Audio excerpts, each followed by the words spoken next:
구독과 좋아요는 저에게 큰 힘이 됩니다. 제 이름은 김혜숙입니다. 올해 75살이에요. 지금 제 앞에는 남편의 관이 놓여 있습니다. 47년을 함께 산 사람이 이렇게 차갑게 식어버렸어요. 장례식장 안은 향 냄새로 가득했고 검은 옷 입은 사람들이 조용히 인사를 건넸습니다. 그런데 이상했어요. 남편 영정 속 얼굴을 볼 때마다 가슴 한구석이 답답했거든요. 웃고 있는 그 얼굴이 낯설었어요. 마치 내가 평생 모르던 사람 같았죠. 바로 그 순간이었어요. 장례식장 문이 천천히 열리더니 낯선 여자가 들어왔습니다. 50대 후반쯤 되어 보이는 사람이었는데 회색 코트를 입고 조심스럽게 걸어왔어요. 손에는 낡은 가죽 가방 하나만 들려 있었죠.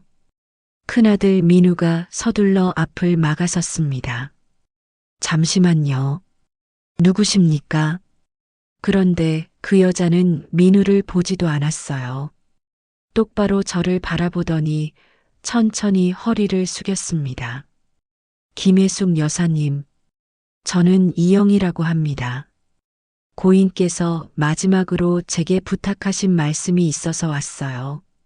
그 한마디에 장례식장 공기가 싸늘하게 얼어붙었습니다. 조문객들이 수군거렸고 우리 가족들 눈빛이 전부 제게 쏠렸어요. 어떤 말씀이요? 여자는 가방을 열어 얇은 봉투 하나를 꺼냈어요. 이건 반드시 지금 여기서 전해드려야 한다고 하셨어요. 봉투를 여는 순간 종이 냄새가 확 퍼졌습니다. 안에는 현금 인출 영수증과 낡은 수표 사본, 그리고 작은 메모 한 장이 들어 있었어요. 날짜를 보니까 남편이 돌아가시기 나흘 전이었습니다. 이게 대체 뭡니까? 여자는 수첩을 펼쳐서 손가락으로 한 줄을 짚었습니다. 내가 떠나면 그 아이를 내 곁에. 민우가 앞으로 뛰어나왔어요. 아버지의 그 아이라니 무슨 소립니까? 여자는 조용히 고개를 저었습니다. 오해하지 마세요. 혈육은 아니에요. 하지만 이 자리에는 저 말고도 설명할 분이 한 분 더 계십니다. 그게 누구란 말입니까? 여자는 대답 대신 장례식장 뒤쪽을 손으로 가리켰어요. 거기에 검은 양복을 입은 젊은 남자가 서 있었습니다. 그 남자는 천천히 우리 쪽으로 걸어왔어요. 저는 김준호라고 합니다. 남자가 허리를 깊이 숙이며 말했습니다. 민우가 당장 앞을 막아섰어요. 아버지를 어떻게 아는 겁니까? 저는 고인께서 제게는 아버지나 다름없는 분이었습니다. 15살 때 저를 고아원에서 데리고 나오셨어요. 학비랑 생활비를 다 대주셨고요. 아무에게도 알리지 말라고 하셔서 지금까지 숨어 살았습니다. 장례식장이 웅성거렸어요. 남편이 15년 전에 그런 일을 했다는 걸 저는 단 한 번도 몰랐거든요. 민우가 목소리를 높였습니다. 말도 안 되는 소리 하지 마. 그러자 이영이가 차분히 말을 이었어요. 맞아요. 고인께서는 끝내 가족에게 밝히지 못하셨어요. 하지만 늘 말씀하셨죠. 언젠가는 아내에게 소개해야 한다. 그런데 지금은 때가 아니다. 준호는 제 앞에 무릎을 꿇었어요. 정말 죄송합니다. 하지만 아버지께서 돌아가시기 직전에 제 손을 꼭 잡으시면서 말씀하셨어요. 반드시 장례식에는 가야 한다. 내 가족 앞에서 숨지 말고 서라. 준호가 주머니에서 낡은 손목 시계를 꺼냈습니다. 시계 뒷면에 작은 글씨가 새겨져 있었어요. 사랑하는 아들 준호에게. 그 각인을 보는 순간 무릎에서 힘이 빠졌어요. 남편은 평생 저랑 아이들한테 사랑한다는 말을 직접 해본 적이 없었습니다. 그런데 그 문장을 다른 사람한테 남긴 거예요. 민우는 얼굴이 창백해지면서 말을 잇지 못했어요. 이영희가 가만히 제 어깨에 손을 얹었어요. 김 여사님, 고인께서는 결코 가족을 저버린 게 아니에요. 단지 너무 늦게 말하게 된 거죠. 그리고 이 자리에는 준호 씨만 있는 게 아닙니다. 아직 다른 이야기가 남아 있어요. 다른 이야기요. 또 누가 있다는 겁니까? 이영희는 수첩을 다시 펼쳐 또 다른 페이지를 보여줬어요. 내가 떠난 후 반드시 영희와 함께 봉투를 열 것. 민우가 참지 못하고 외쳤습니다. 아버지가 마지막까지 숨긴 게 도대체 몇 개입니까? 이건 우리를 두 번 죽이는 겁니다. 이영희가 봉투를 제 손에 직접 쥐어줬어요. 김 여사님, 이건 지금 열어야 해요. 그렇지 않으면 더 큰 비밀이 묻힐 겁니다. 저는 깊은 숨을 내쉬며 봉투를 천천히 열었어요. 그리고 종이의 첫 줄을 읽는 순간 온몸이 얼어붙었습니다. 봉투 속에서 두 번째 문서를 꺼냈습니다. 오래된 종이에 남편 글씨가 또렷하게 새겨져 있었어요. 내가 떠난 후 해숙에게 진실을 말하라. 나를 대신해 반드시 전해야 할 이야기가 있다. 이영희가 한 발 앞으로 나섰습니다. 이제 말씀드릴게요. 고인께서는 한 사람을 지키려고 평생을 고민하셨어요. 준호 씨만이 아니라 또 다른 이름이 있습니다.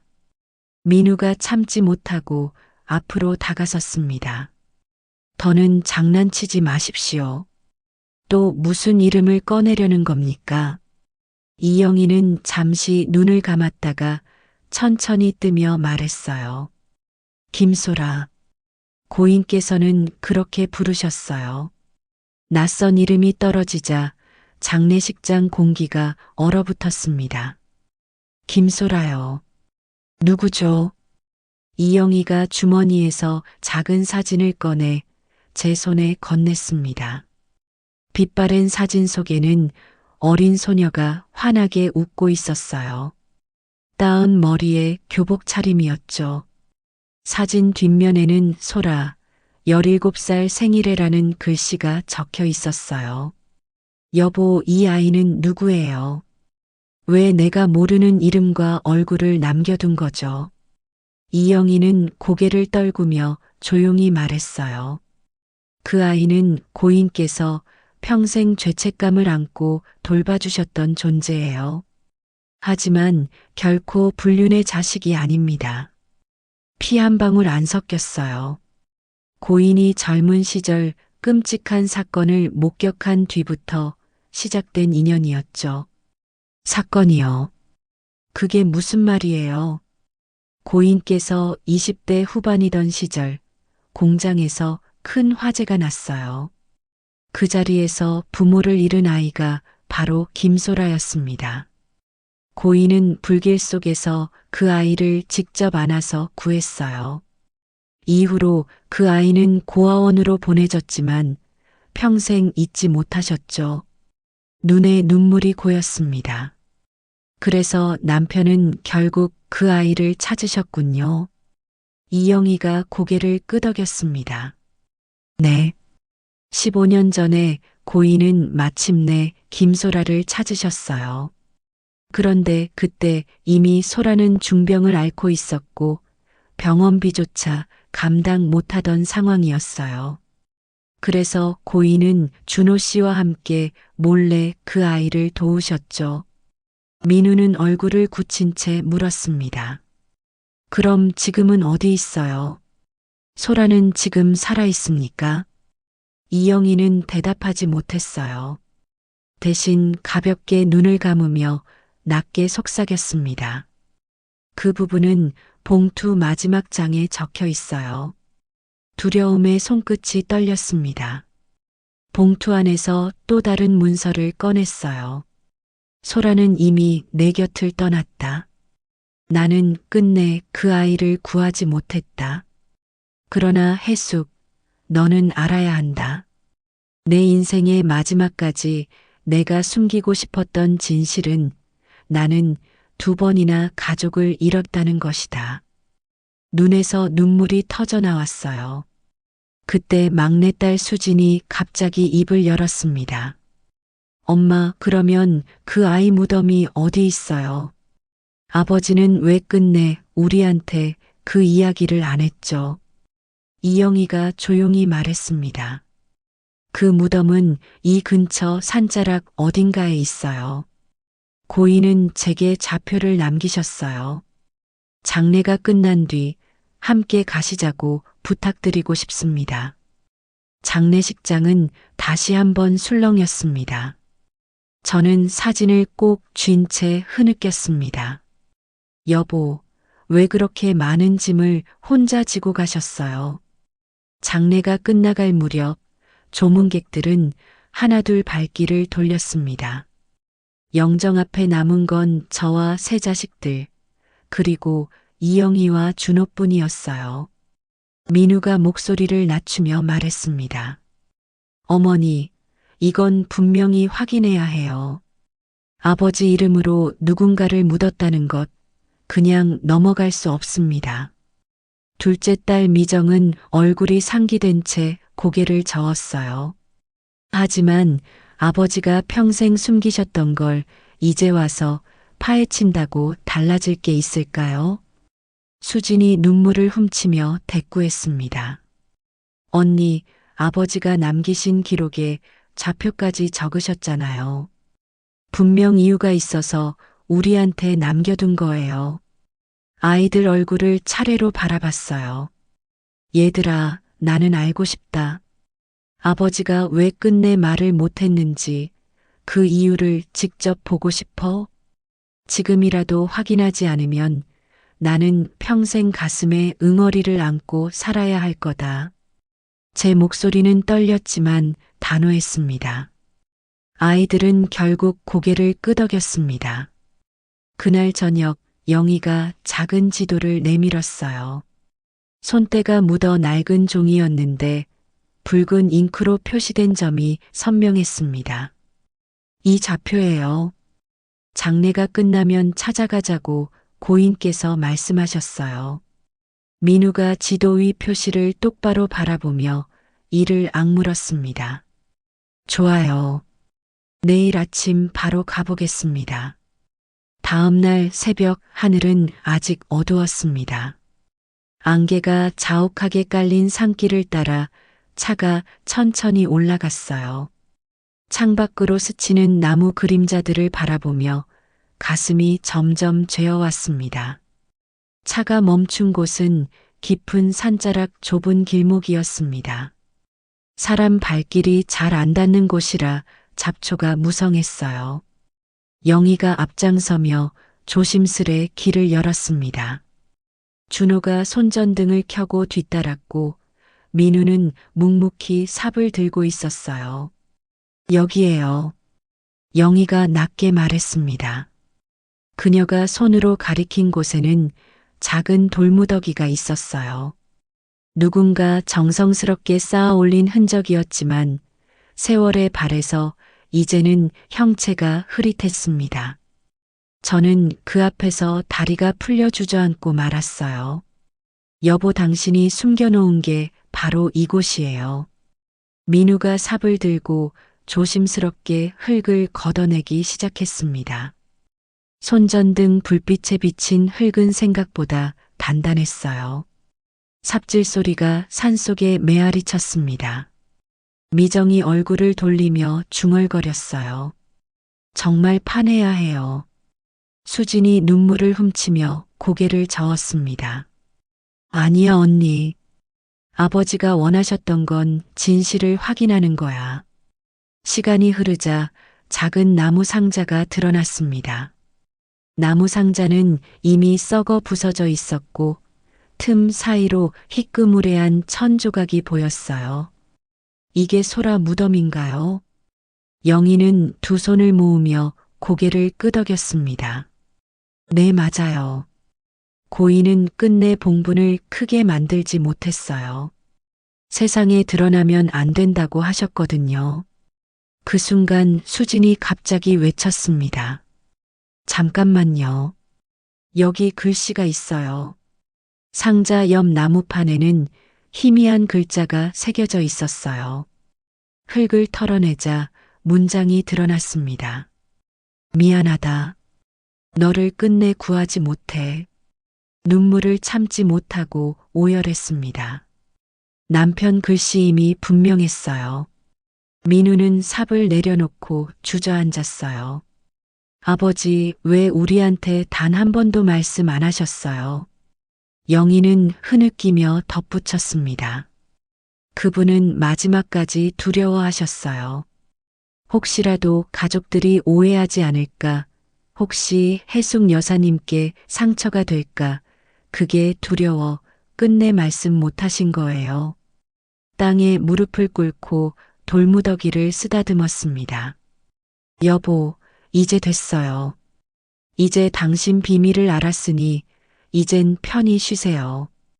달빛이 나무 사이로 비쳐 무덤 위를 비췄습니다. 그날 밤 산에서 내려온 우리는 말없이 차에 올랐어요. 차 안은 무겁게 가라앉았고 누군가 한마디만 해도 터져버릴 듯한 긴장감이 감돌았습니다. 어머니, 이제 어떻게 하실 거예요? 민우가 입을 열었습니다. 눈을 감았다 뜨며 천천히 대답했어요. 아버지가 왜 그 아이를 지켜주지 못했는지 그 진실을 끝까지 알아내야겠다. 미정이 곧장 반대했습니다.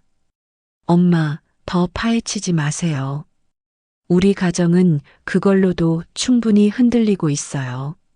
수진이 눈물을 훔치며 고개를 저었어요. 아니에요, 언니. 아버지는 마지막까지 기록을 남기셨어요. 뭔가 더 전하고 싶으셨던 거예요. 민우도 굳은 표정으로 동의했습니다. 맞아요. 이대로 덮는 건 오히려 아버지 뜻을 거스르는 거예요. 얘들아, 나는 멈추지 않겠다.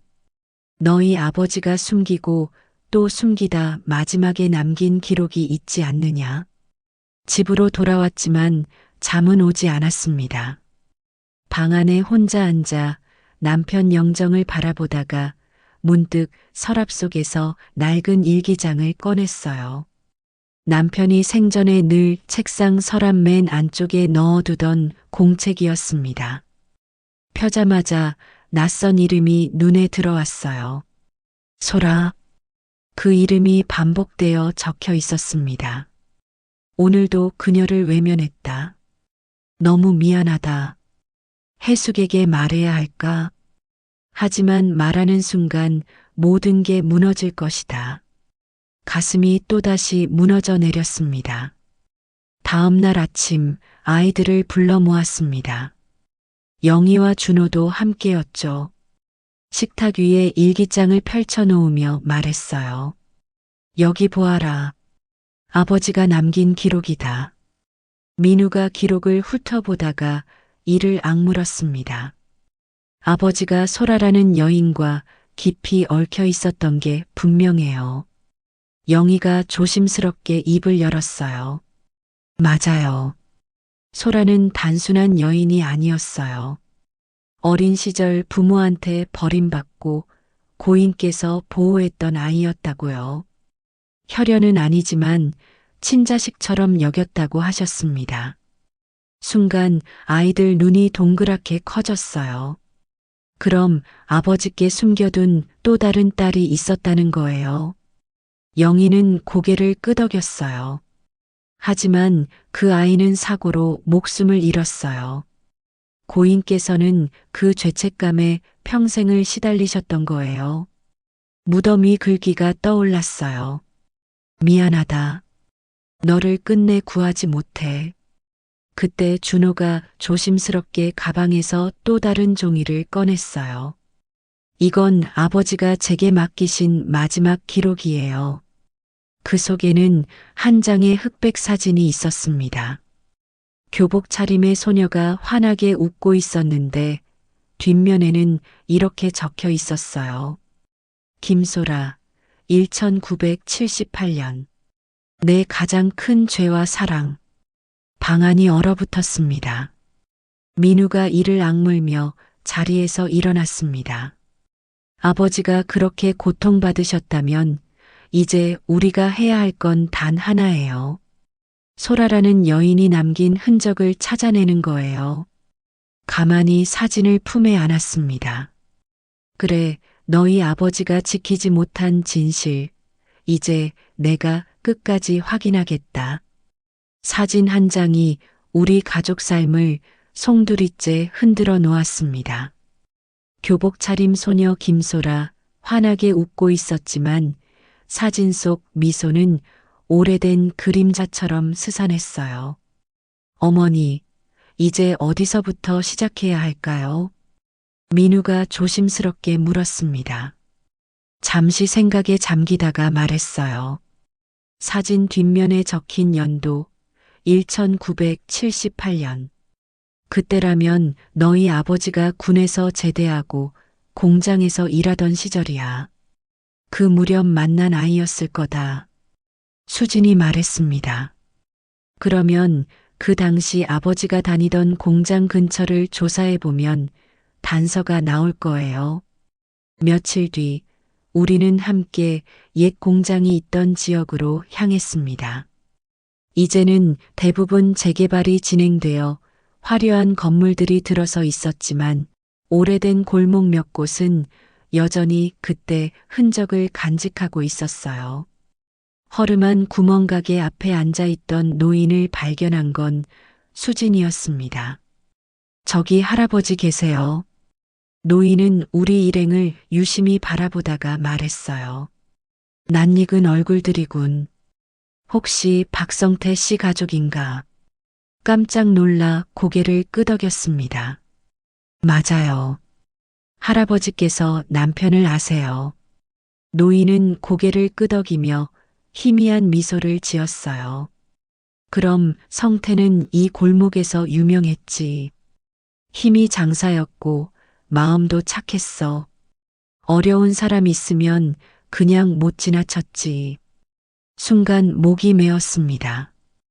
혹시 그 시절 이 근처에 김소라라는 아이가 있었는지 아세요? 노인의 눈빛이 번쩍였어요. 소라. 아, 그 아이를 기억하지. 안타까운 애였어. 부모한테 버림받고 혼자 떠돌다가 이 동네에 정착했지.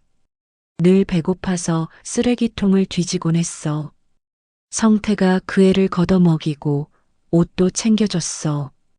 거의 아버지나 다름없었지. 숨이 막히는 듯 가슴이 조여왔습니다.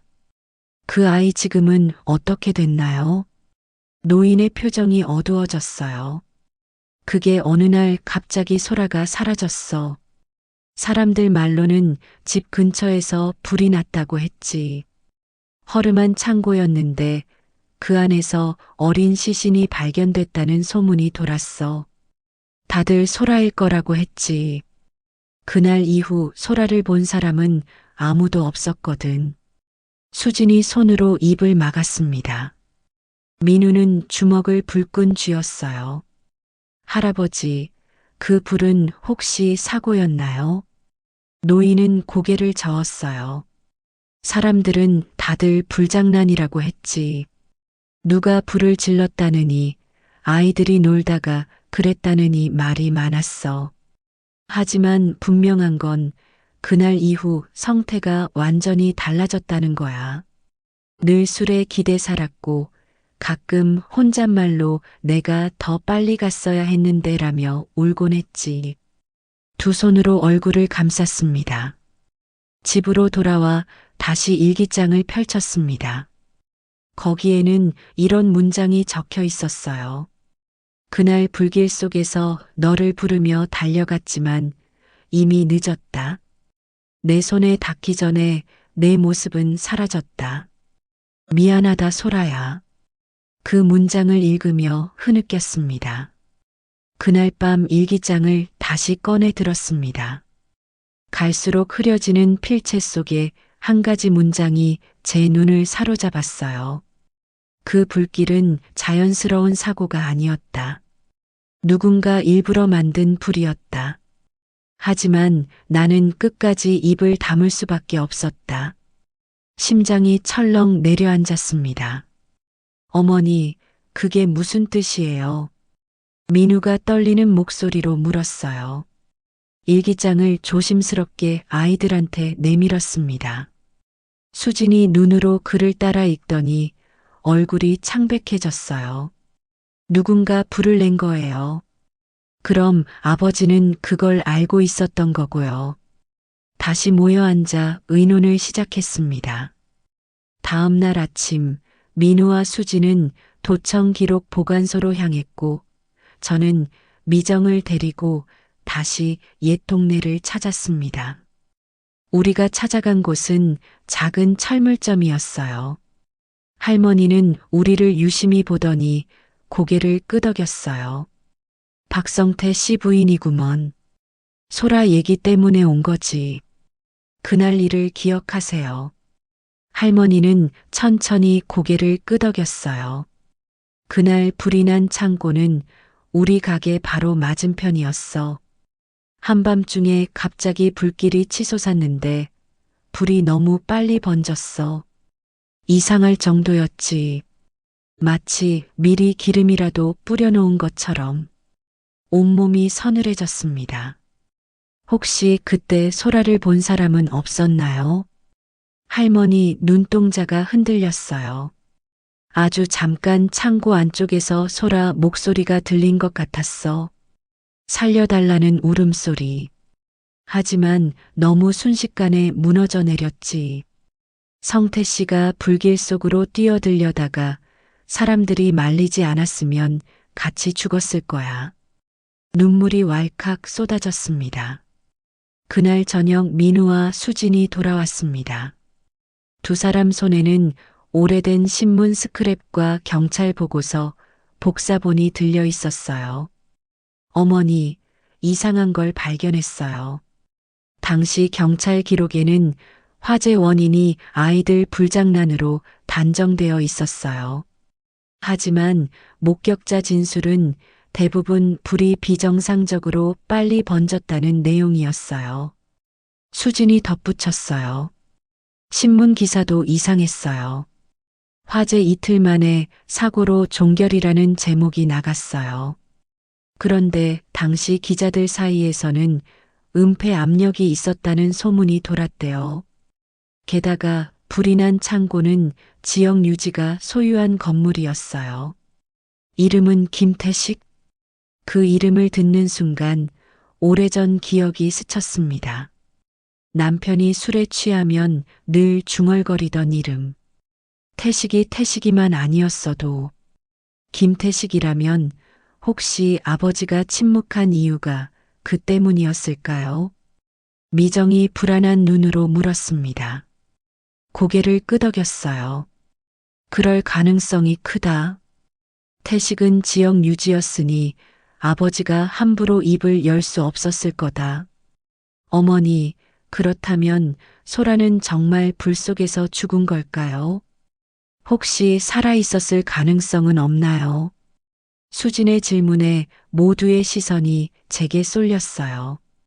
한참을 생각하다가 조용히 대답했습니다. 남편 일기에는 내 모습이 사라졌다고만 적혀 있다. 시신을 직접 본 게 아니란 뜻일 수도 있다. 민우의 눈빛이 번쩍였어요. 그렇다면 우리에게 남은 길은 하나예요. 김태식이라는 사람의 흔적을 추적하는 것. 우리가 김태식 이름을 입에 올린 순간부터 공기가 무겁게 가라앉았습니다. 그 이름은 오래전부터 우리 집안을 따라다니던 어두운 그림자였어요. 민우가 노트북을 꺼내 검색을 시작했습니다. 잠시 후 화면에는 수십 개의 오래된 기사들이 뜨기 시작했어요. 여기 있어요. 김태식, 1945년생. 70년대에서 80년대에는 건축 자재와 부동산으로 지역 경제를 장악했던 인물이었어요. 수많은 토지를 헐값에 사들여 막대한 부를 쌓았다고 했습니다. 그 과정에서 수많은 잡음과 의혹이 뒤따랐어요. 불법 매입, 강제 철거, 심지어 방화 사건까지. 방화 사건이라니. 수진이 눈을 부릅떴어요. 내 어머니. 1978년 봄 빈민가 철거를 앞두고 의문의 화재가 발생했는데 그 지역 소유주가 바로 김태식이었어요. 그런데 경찰은 불장난으로 인한 우발적 사고라며 조사를 서둘러 마무리했대요. 그 불이 바로 소라가 사라졌던 그날의 불이에요. 숨이 막히는 듯 가슴이 답답해졌습니다. 김태식은 지금 어디 있어요? 민우가 다시 검색창을 두드렸어요. 5년 전에 지병으로 사망했대요. 그런데 장례식 보도에 상속을 받은 딸 김세진이라는 이름이 나와요. 수진이 말했어요. 그럼 우리가 찾아야 할 사람은 이제 김세진이에요. 그래, 이제 김세진을 찾아야 한다. 며칠 뒤 민우가 김세진의 거처를 알아냈습니다. 도심 고급 아파트, 보안이 철저한 곳이었어요. 그녀는 자선 활동을 하는 사업가로 알려져 있었습니다. 고아원 후원, 장학재단 설립, 겉으로는 완벽한 선행가의 삶이었어요. 직감했습니다. 그 선행은 과거 죄를 덮으려는 가면일 수 있다는 것을. 수진이 입을 열었습니다. 자선재단 행사에 참석하면 어때요?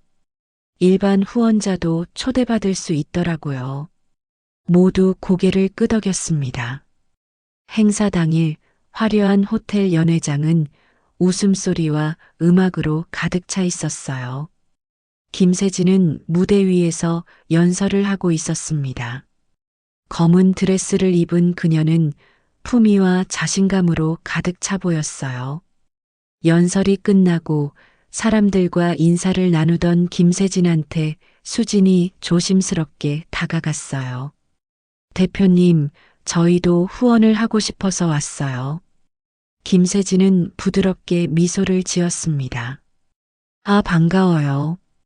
떨리는 손으로 지갑에서 작은 기부 영수증을 꺼내며 말했어요.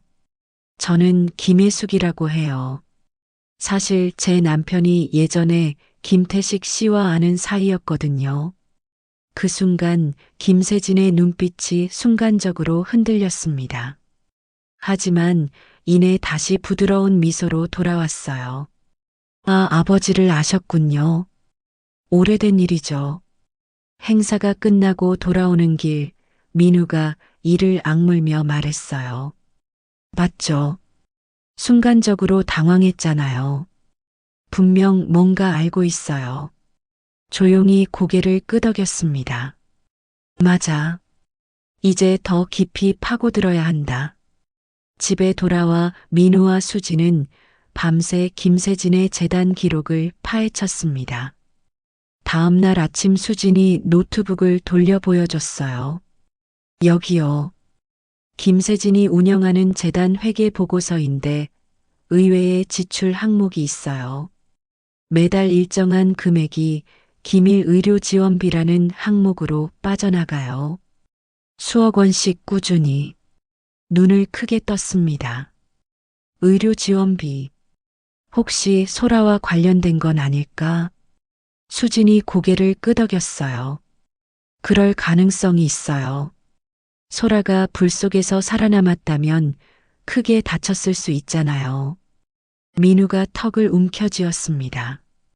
그럼 그 돈이 바로 그 아이한테 흘러가고 있는 걸지도 몰라. 거기에는 놀라운 사실이 숨어 있었어요. 김세진이 매년 빠지지 않고 다녀온 특정 요양병원, 청해 요양센터라는 곳 이름이 반복해서 나타난 거예요. 이곳이에요.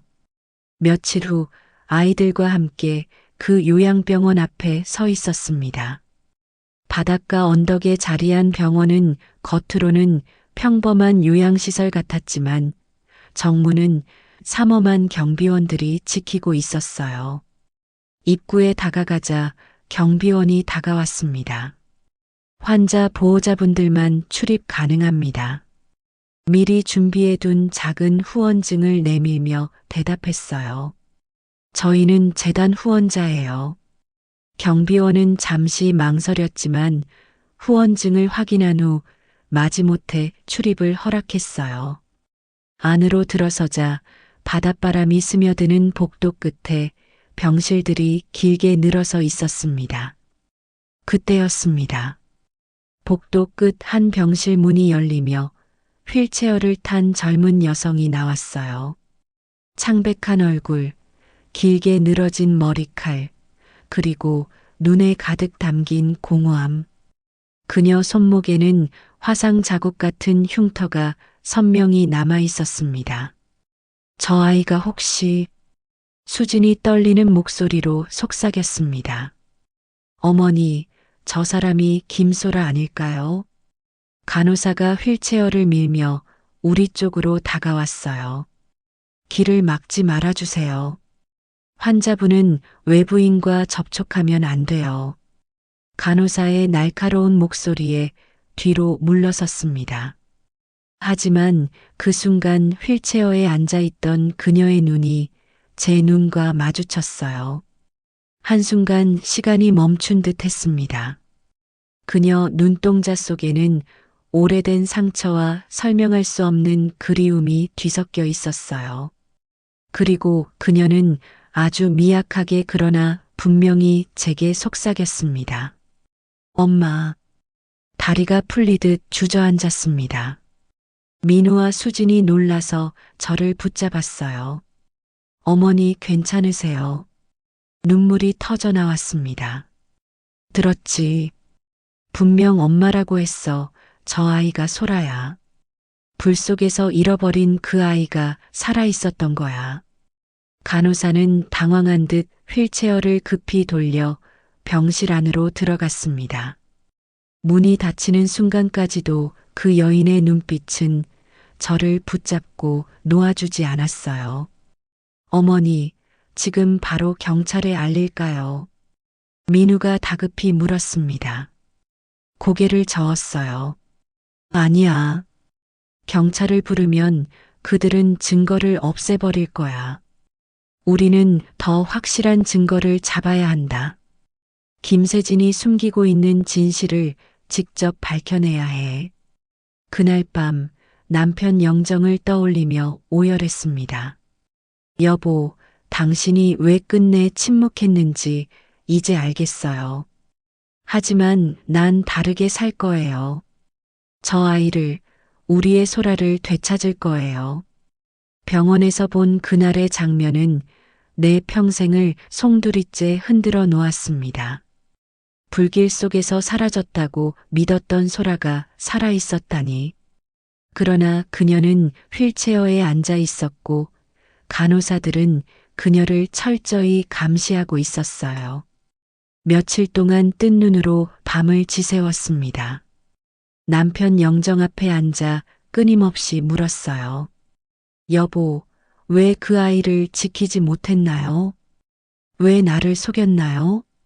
하지만 괜찮아요. 이제라도 내가 찾아낼 거예요. 우리 소라를 반드시.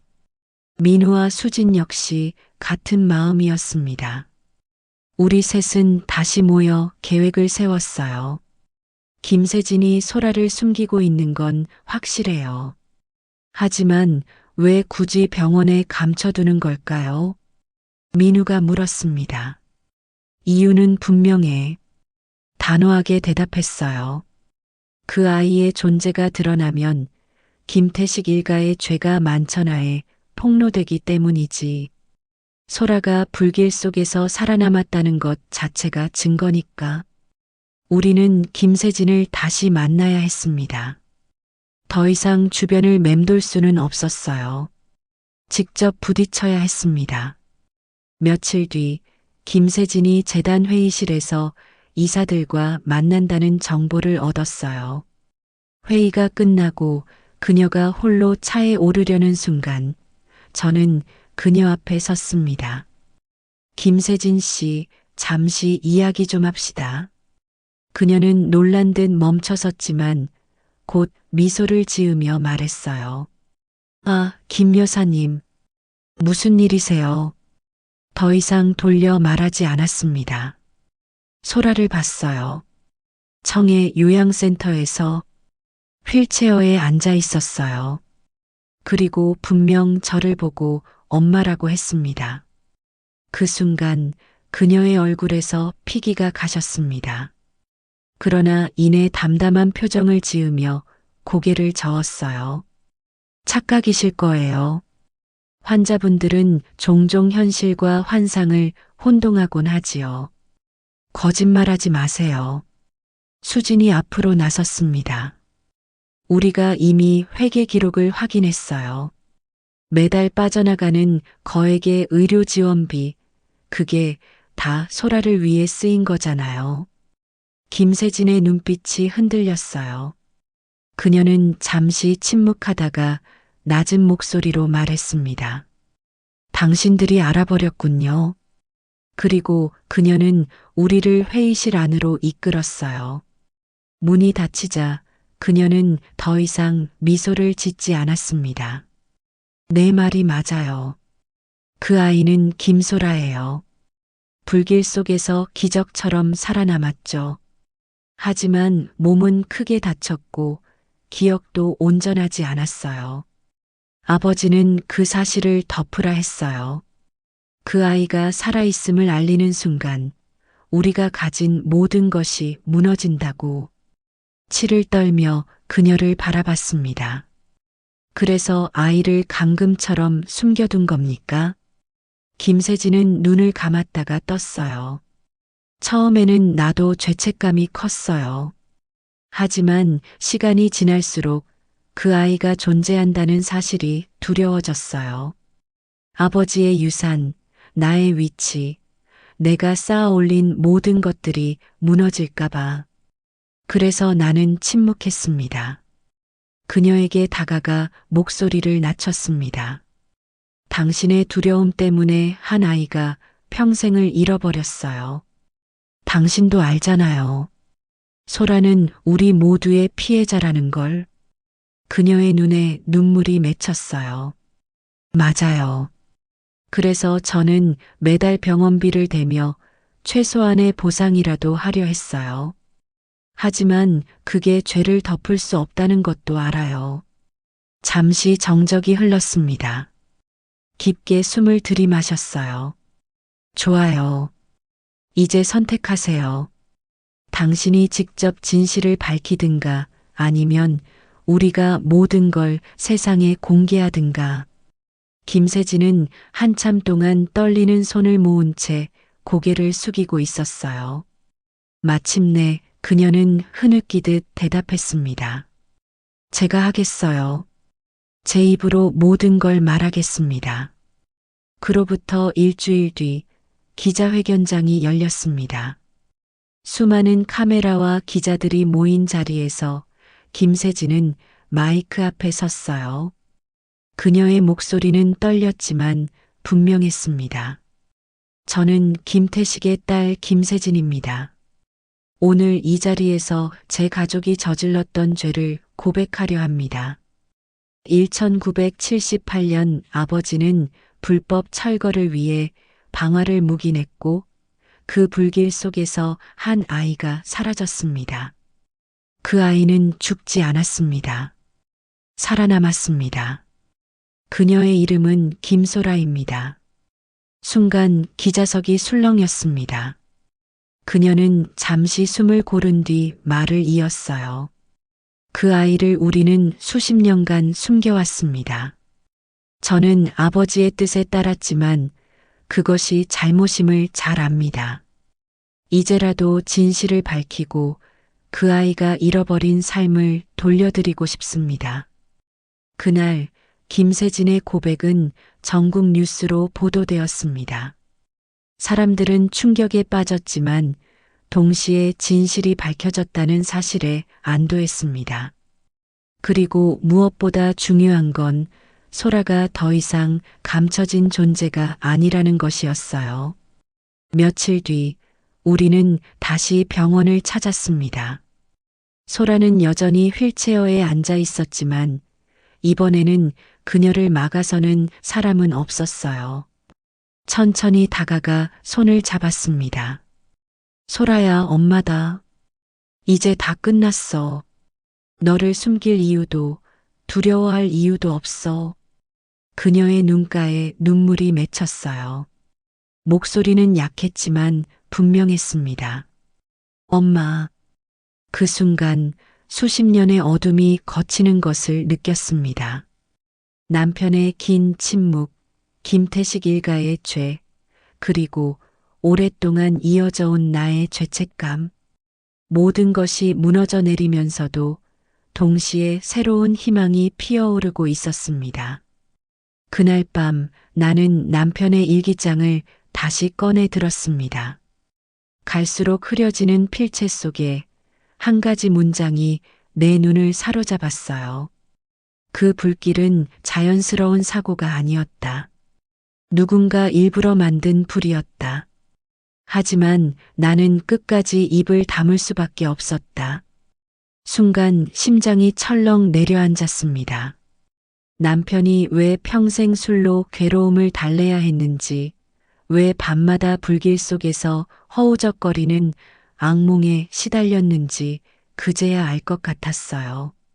그는 단순히 소라를 지켜주지 못했다는 자책감뿐 아니라 그날의 진실을 알고 있으면서도 밝히지 못한 죄책감을 짊어지고 있었던 겁니다.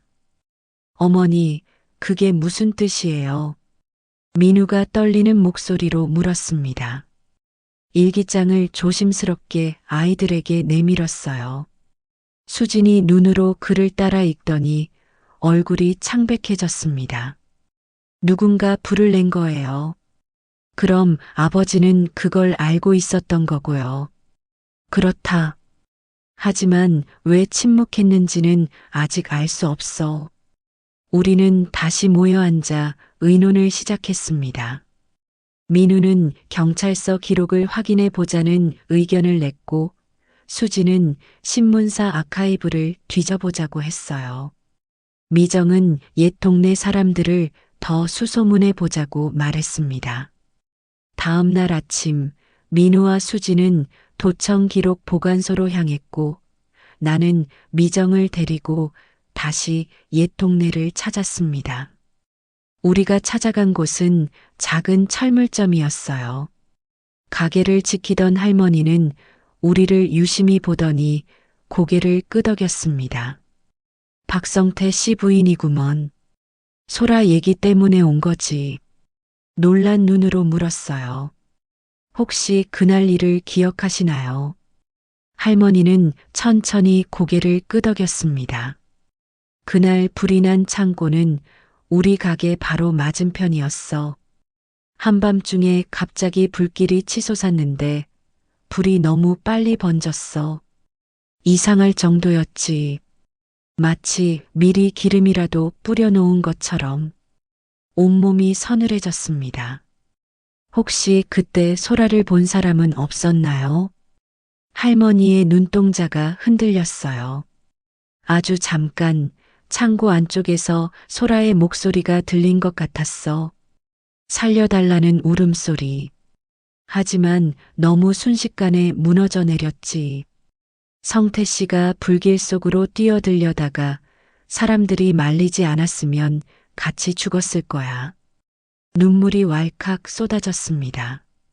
남편이 평생 짊어진 고통이 그대로 내 가슴을 파고들었어요. 그날 저녁 민우와 수진이 돌아왔습니다. 두 사람의 손에는 오래된 신문 스크랩과 경찰 보고서, 복사본이 들려 있었어요. 어머니, 이상한 걸 발견했습니다. 당시 경찰 기록에는 화재 원인이 아이들의 불장난으로 단정되어 있었습니다. 하지만 목격자 진술은 대부분 불이 비정상적으로 빨리 번졌다는 내용이었어요. 그 부분은 보고서에서 빠져 있었습니다. 수진이 덧붙였습니다. 신문 기사도 이상했어요. 화재 이틀 만에 사고로 종결이라는 제목이 나갔습니다. 그런데 당시 기자들 사이에서는 은폐 압력이 있었다는 소문이 돌았다고 하더군요. 게다가 불이 난 창고는 지역 유지가 소유한 건물이었어요. 이름은 김태식? 부동산으로 동네를 장악했던 사람이에요. 그 이름을 듣는 순간 오래전 기억이 스쳤습니다. 남편이 술에 취하면 늘 중얼거리던 이름, 태식이만 아니었어도 하던 그 목소리. 김태식이라면 혹시 아버지가 침묵한 이유가 그 때문이었을까요? 미정이 불안한 눈으로 물었습니다. 고개를 끄덕였어요. 그럴 가능성이 크다.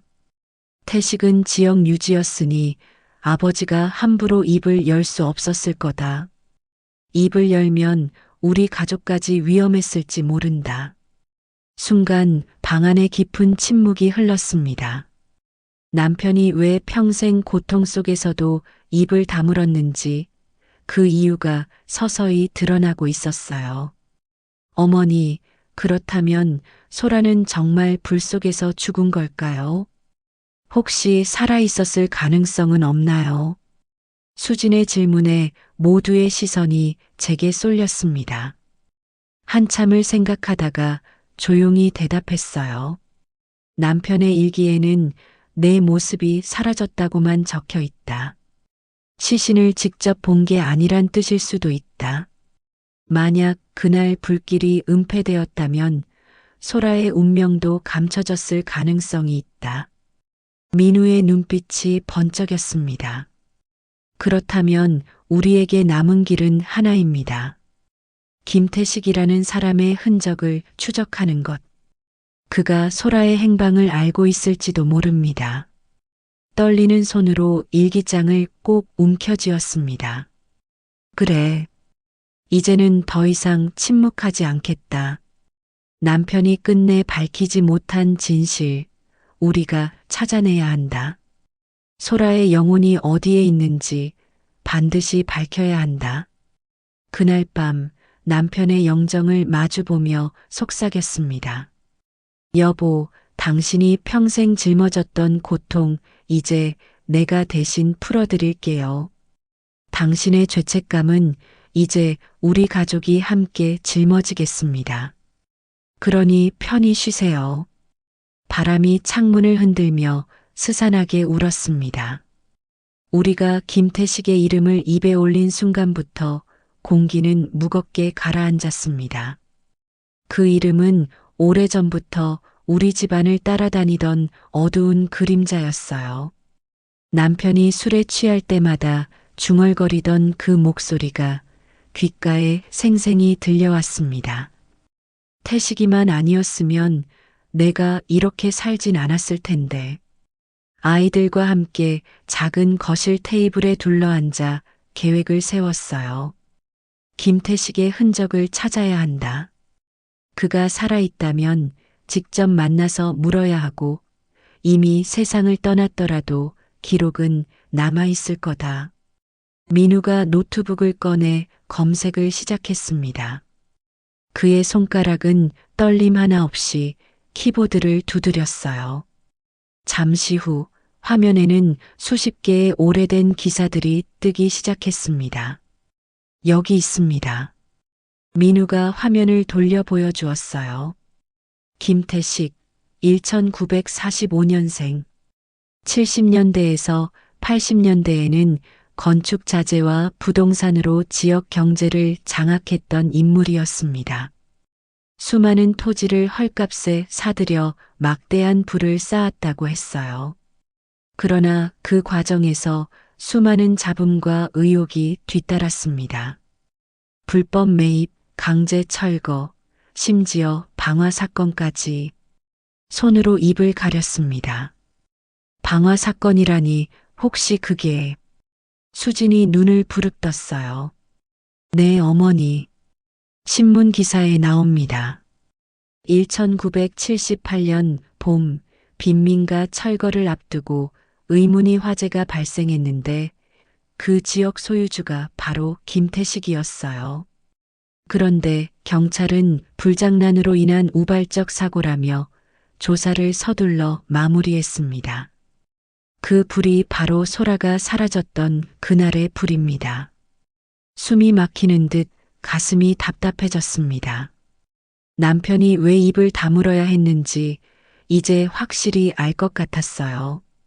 당시 평범한 노동자였던 남편이 지역유지 김태식에 맞서 진실을 밝히는 건 불가능한 일이었을 거예요. 오히려 가족의 안전까지 위협받을 수 있었을 테니까. 김태식은 지금 어디 있나요? 민우가 다시 검색창을 두드렸습니다. 잠시 후 화면에 최근의 기사 한 줄이 떠올랐어요.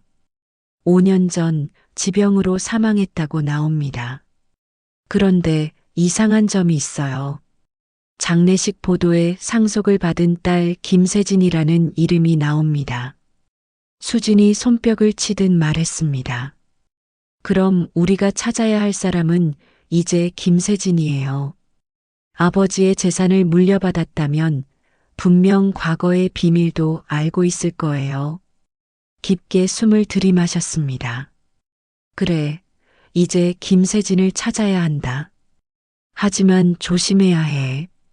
이런 사람들의 비밀은 쉽게 드러나지 않으니까. 며칠 뒤 민우가 김세진의 거처를 알아냈습니다.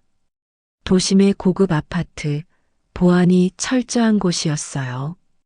우리는 직접 들어갈 수 없었지만 관리 사무소를 통해 작은 단서를 얻을 수 있었습니다. 그녀는 자선 활동을 하는 사업가로 알려져 있었어요.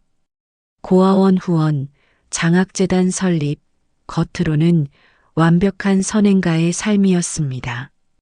그러나 직감했습니다. 그 선행은 과거의 죄를 덮으려는 가면일 수 있다는 것을.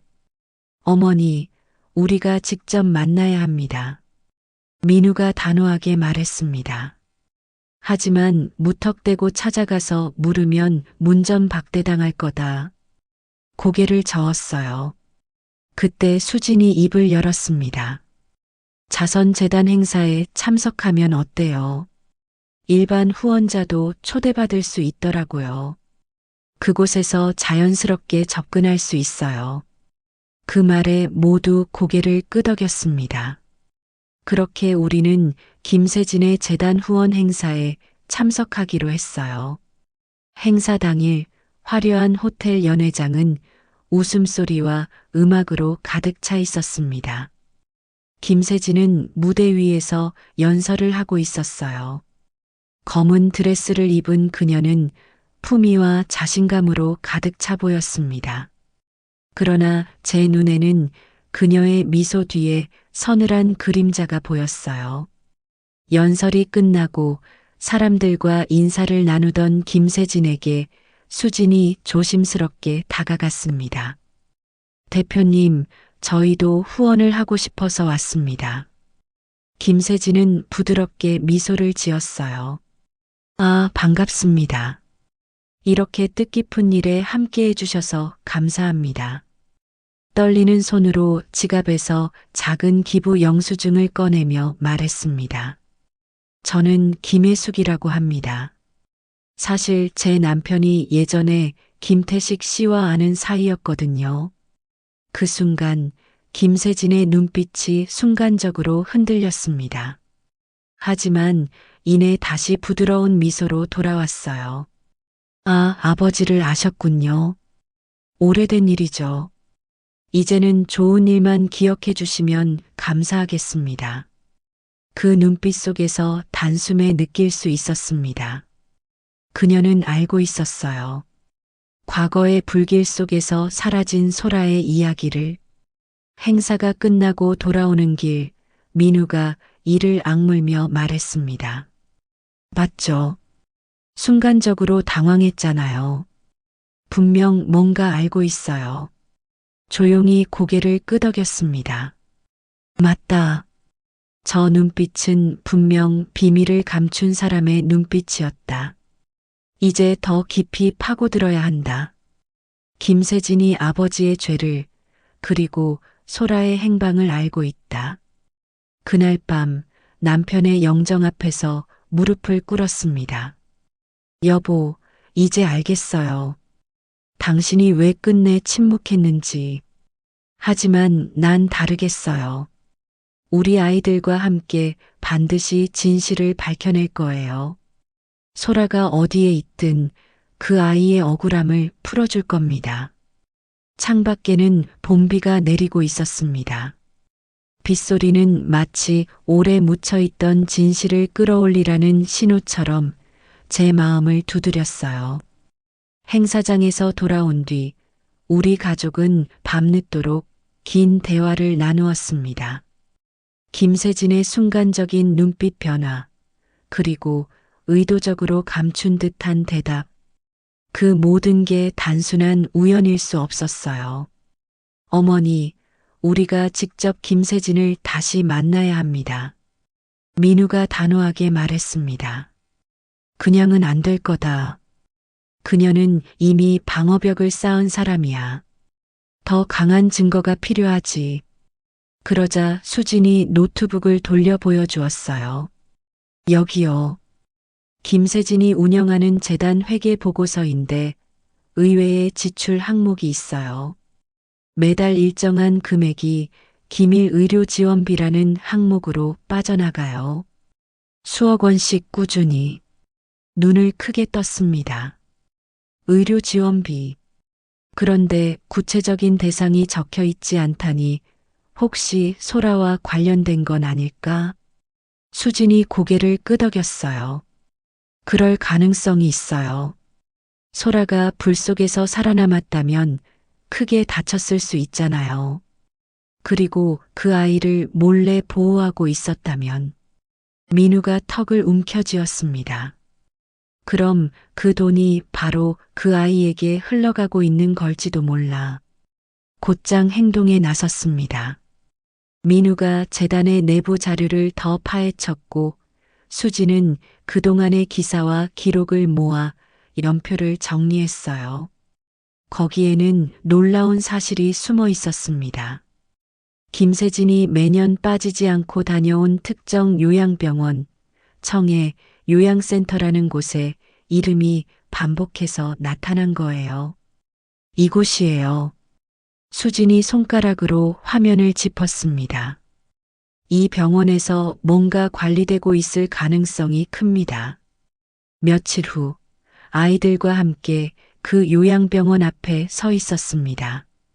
바닷가 언덕에 자리한 병원은 겉으로는 평범한 요양시설 같았지만 정문은 삼엄한 경비원들이 지키고 있었어요. 우리가 입구에 다가가자 경비원이 다가왔습니다. 환자 보호자분들만 출입 가능합니다.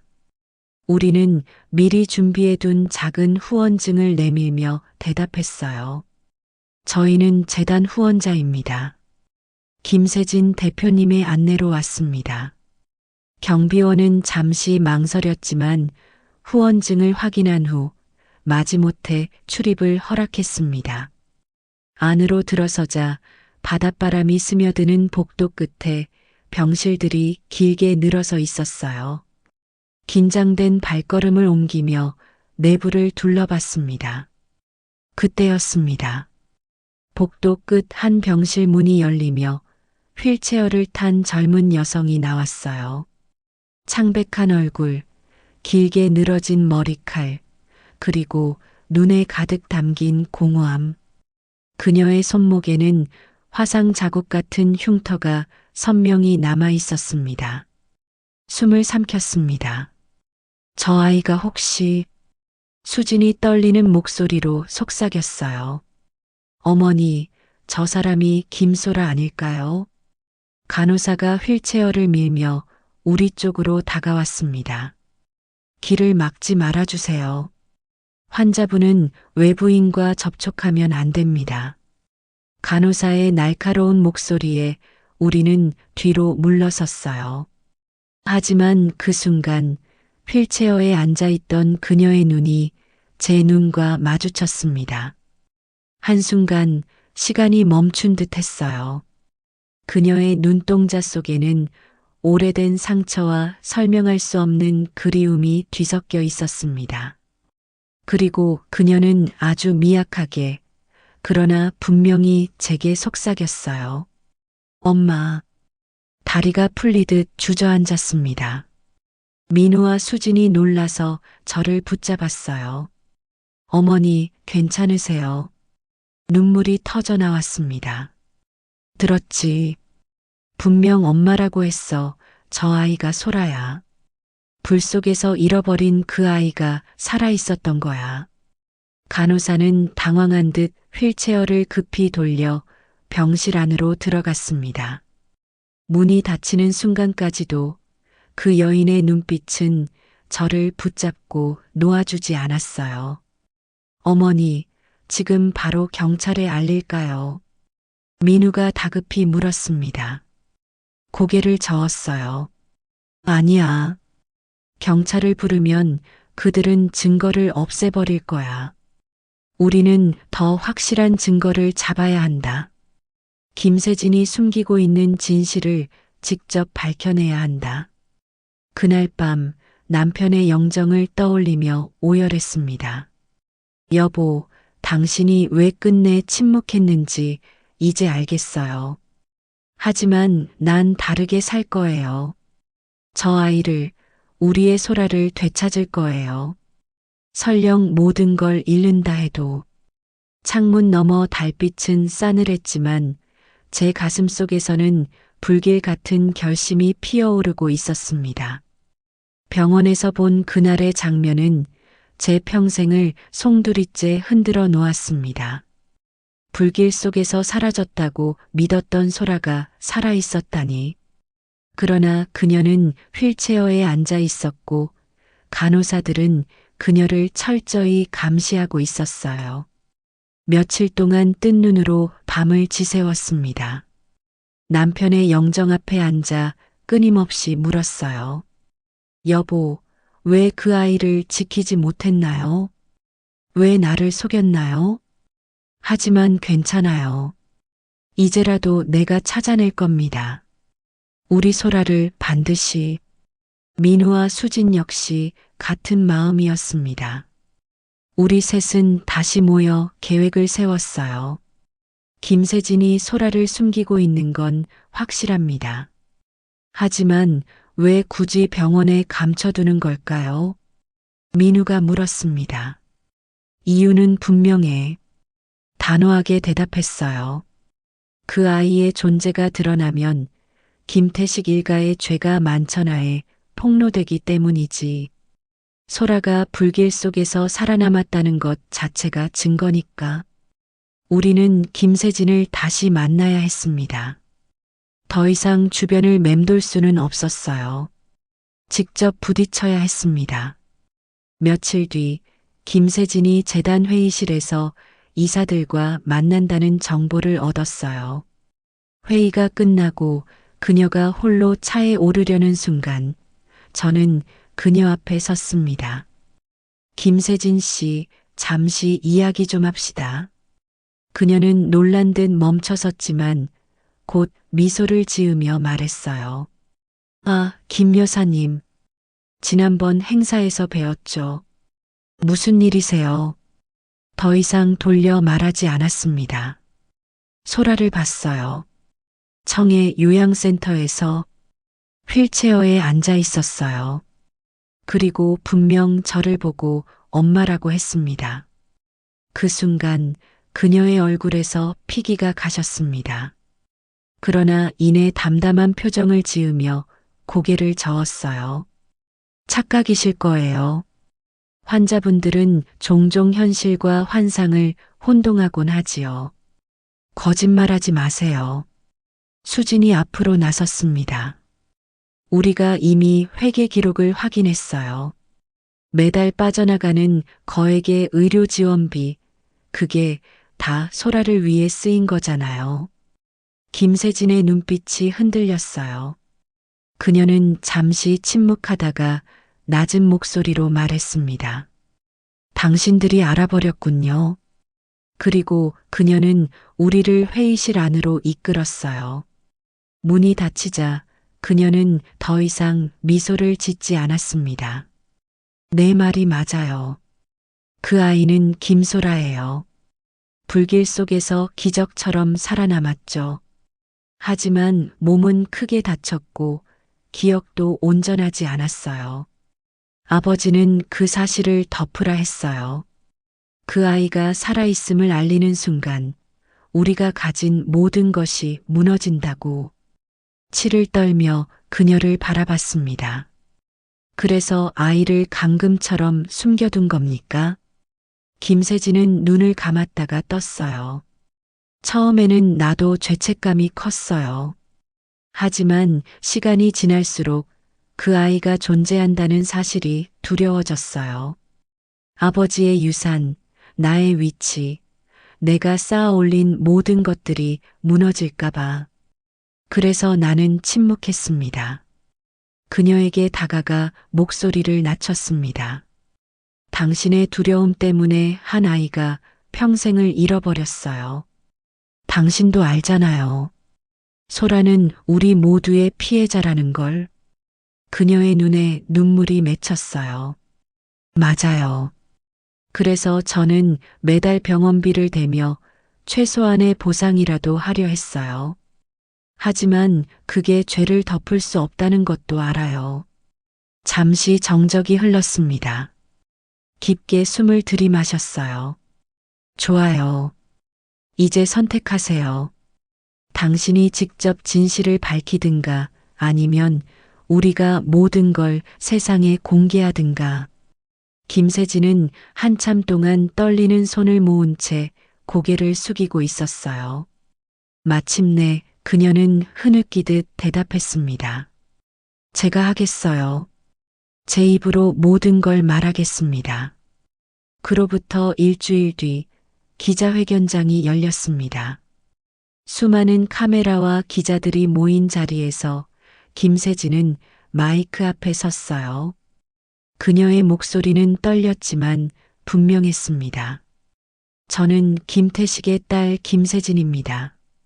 오늘 이 자리에서 제 가족이 저질렀던 죄를 고백하려 합니다. 1978년 아버지는 불법 철거를 위해 방화를 묵인했고 그 불길 속에서 한 아이가 사라졌습니다. 그 아이는 죽지 않았습니다. 살아남았습니다. 그녀의 이름은 김소라입니다. 순간 기자석이 술렁였습니다. 그녀는 잠시 숨을 고른 뒤 말을 이었어요. 그 아이를 우리는 수십 년간 숨겨왔습니다. 저는 아버지의 뜻에 따랐지만 그것이 잘못임을 잘 압니다. 이제라도 진실을 밝히고 그 아이가 잃어버린 삶을 돌려드리고 싶습니다. 그날 김세진의 고백은 전국 뉴스로 보도되었습니다. 사람들은 충격에 빠졌지만 동시에 진실이 밝혀졌다는 사실에 안도했어요. 그리고 무엇보다 중요한 건 소라가 더 이상 감춰진 존재가 아니라는 것이었습니다. 며칠 뒤 우리는 다시 병원을 찾았습니다. 소라는 여전히 휠체어에 앉아 있었지만 이번에는 그녀를 막아서는 사람은 없었어요. 천천히 다가가 손을 잡았습니다. 소라야, 엄마다. 이제 다 끝났어. 너를 숨길 이유도 두려워할 이유도 없어.